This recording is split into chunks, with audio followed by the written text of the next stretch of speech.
atau observasi lapangan online terhadap pelaku ekonomi rakyat atau kecil. Judulnya Kesederhanaan Petani Kacang Tanah.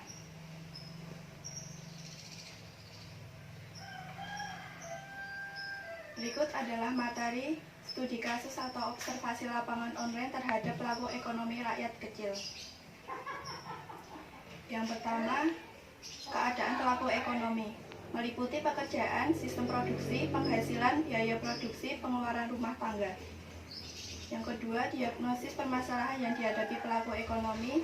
Yang ketiga, analisis sebab permasalahan. Yang keempat, solusi permasalahan dan gagasan kreatif dan inovasi. Yang pertama, keadaan pelaku ekonomi. 1. Pekerjaan, 2. Sistem produksi, 3. Penghasilan, 4. Biaya produksi, dan 5. Pengeluaran rumah tangga. 1. Pekerjaan. Kacang tanah merupakan komoditas pangan yang memiliki nilai ekonomi cukup tinggi. Ada banyak makanan olahan kacang tanah. Selain membuat bahan sayuran, juga banyak diolah menjadi camilan maupun produk selai. Lantaran banyak manfaatnya, permintaan kacang tanah tinggi di pasaran. Itu juga mendorong banyak petani tertarik mengembangkan komoditas ini. Apalagi budidayanya juga mudah.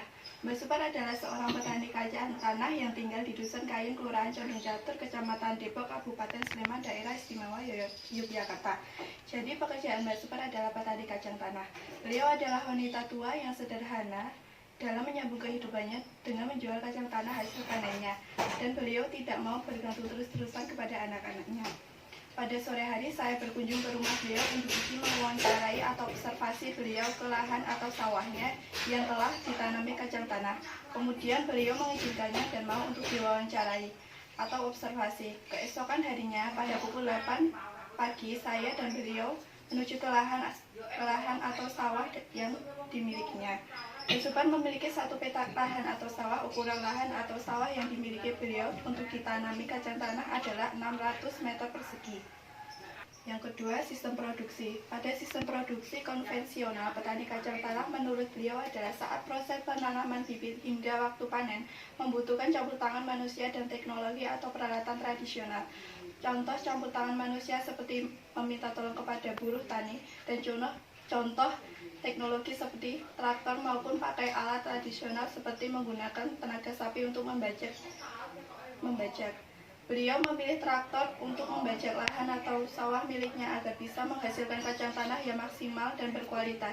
Dalam sistem ini tidak terjadi keselarasan antara input dan output, sehingga perlu adanya input dari luar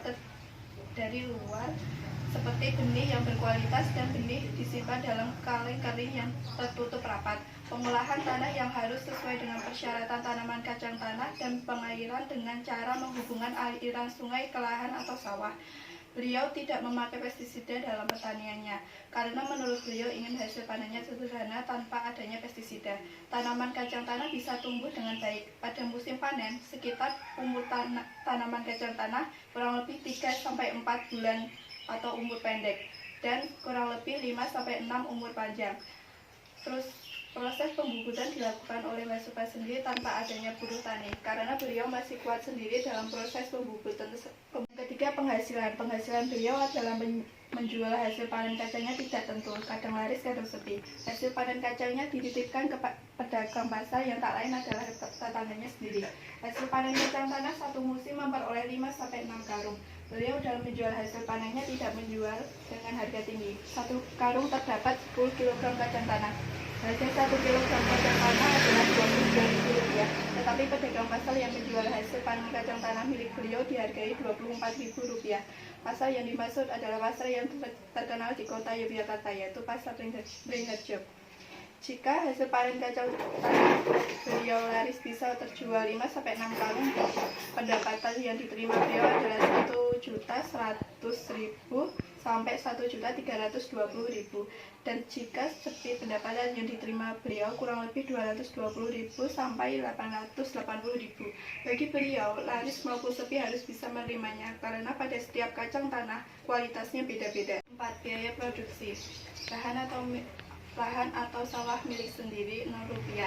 Bibit benih 7 kg, satuannya Rp27.000 menjadi Rp189.000. Pupuk organik GDM cair 6 liter, satuannya 45.000 menjadi 270.000.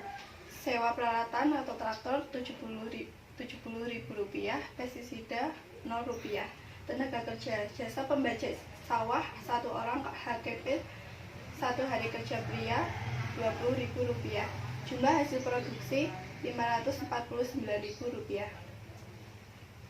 Yang kelima, pengeluaran rumah tangga.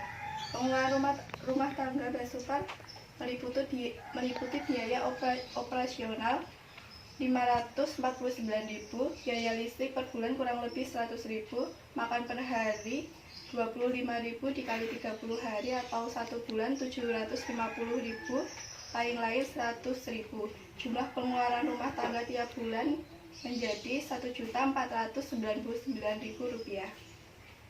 Diagnosis permasalahan yang dihadapi pelaku ekonomi. Diagnosis permasalahan yang dihadapi beliau yaitu terkadang adanya serangan hama seperti ulat yang memakan daun tanaman kacang tanah, namun sebagian tanaman saja, tidak semua. Serta hasil panen terkadang terdapat jamur. Kendala di bagian pengairan, gagal panen, jenis tanah terkadang tidak layak atau tandus untuk ditanami kacang tanah pada setiap musimnya. Penjualan dari hasil panen terkadang sepi. Banyaknya pesaing penjual kacang tanah di pasar dan hasil panen kadang kurang memuaskan. 3. Analisis sebab permasalahan. Analisis sebab permasalahan yang dihadapi Mbak Supra yaitu penyebab dari serangan hama dan adanya jamur adalah karena beliau tidak memberikan pestisida pada tanaman kacang tanah miliknya. Kendala di bagian pengairan disebabkan oleh minimnya air di sungai yang menghubungkan aliran air ke lahan atau sawah milik beliau pada musim kemarau. Gagal panen pasti pernah dirasakan para petani Indonesia. Contohnya saja Mbak Supar, beliau pernah mengalami gagal panen. Penyebabnya adalah pada saat musim kemarau panjang dan pengelolaan tanaman yang kurang tepat. Jenis tanah terkadang tidak layak atau tandus disebabkan oleh beberapa faktor, yaitu faktor cuaca, unsur hara dan mineral tanah yang rendah, kurangnya rongga udara di tanah, dan rendahnya porositas struktur tanah. Penjualan hasil panen terkadang sepi disebabkan oleh persaingan yang ketat antara penjual kacang tanah yang ada di pasar. Penyebab banyaknya pesaing penjual kacang tanah di pasar Beringharjo adalah konsumen lebih teliti dalam memilih kacang tanah yang berkualitas dan konsumen membandingkan kualitas kacang tanah dengan harga per kilogramnya. Sedangkan hasil panen kacang milik beliau masih terdapat beberapa kacang tanah yang berjamur. Hasil panen kacang tanah milik beliau terkadang kurang memuaskan. Penyebabnya adalah beliau kelebihan atau kekurangan dalam pemberian pupuk, kekurangan kadar air di lahan atau sawahnya yang disebabkan musim kemarau panjang, dan tidak memberikan pestisida di tanaman kacang tanahnya. 4. Solusi permasalahan gagasan kreatif atau inovasi. Solusi permasalahan dan gagasan kreatif inovasi menurut saya yang harus Mbak Supar lakukan adalah adanya penggunaan pestisida di setiap tanaman kacang tanah untuk mencegah serangan hama maupun jamur. Kendala di pengairan pada musim kemarau, sebaiknya beliau melakukan penyemprotan air di bagian tertentu tanaman kacang tanah agar tetap tumbuh. Pada saat gagal panen, beliau sebaiknya dalam pengelolaan tanaman kacang tanah harus bisa merawatnya dengan semaksimal mungkin agar tidak gagal panen serta menghasilkan kacang tanah yang berkualitas. Jika jenis tanah dalam kondisi tidak layak atau tandus, sebaiknya beliau segera melakukan pengelolaan tanah yang sesuai dengan syarat pengelolaan tanah yang benar untuk ditanami kacang tanah. Penjualan hasil panen yang sepi karena persaingan di pasar, sebaiknya beliau tidak hanya menjual hasil panen kacang tanahnya di pasar, tetapi beliau juga perlu menjualnya atau menitipkannya di warung-warung di daerah tempat beliau tinggal. Banyaknya pesaing penjual kacang tanah menyebabkan pemasukan beliau menurun karena persaingan dalam kualitas kacang tanah dan harga per kilogramnya. Sementara kacang tanah milik Basupar masih terdapat kacang tanah yang berjamur. Hal yang harus dilakukan beliau adalah harus lebih teliti dalam proses pengelolaan tanaman kacang tanah agar hasil panen yang dihasilkan maksimal dan berkualitas, serta tidak terdapat kacang tanah yang berjamur, sehingga peluang hasil penjualan beliau agar tinggi. Agar hasil panen beliau memuaskan, sebaiknya dalam penggunaan pupuk jangan sampai takaran kelebihan atau kekurangan, melakukan penyemprotan air pada musim kemarau panjang, dan harus memberikan pestisida di tanaman kacang tanah agar tidak terserang hama dan jamur. lampiran. Berikut adalah gambar yang saya ambil di lahan atau sawah milik beliau pada saat saya mengambil gambar tidak sewaktu proses penanaman benih hingga panen. Terdapat foto bersama Mbak Supar beliau memetik bayam tumbuh liar di sekitar tanaman kacang tanah dan lahan atau sawah milik beliau yang ditanami kacang tanah.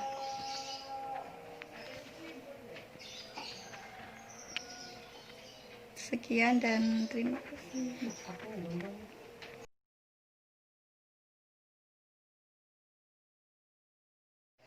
Bagaimana tanggapan Mbak Supar mengenai materi atau PowerPoint yang saya buat? Pengeluaran Hmm, orang tertentu, pengeluaran rumah tangganya nggak tentu. nggak tentu. Kadang Listrik iya, ya 30, ya 20, ya 25. berarti nggak sampai 100. Enggak Nggak ya. Terus kalau misalnya makan per hari itu nggak harus 25.000 per harinya atau ya enggak pasti. nggak mesti semua ya pengeluaran rumah tangga. Apakah Mbak Supar akan memberikan pestisida di tanaman kacang Mbak Supar? Ya saya pertimbangkan Dalam penggunaan pestisida iya agar hasilnya maksimal ya Mbak. iya. Matur nuwun ya Mbak, sudah meluangkan waktu saya presentasi ini. Ya sama-sama. Oke.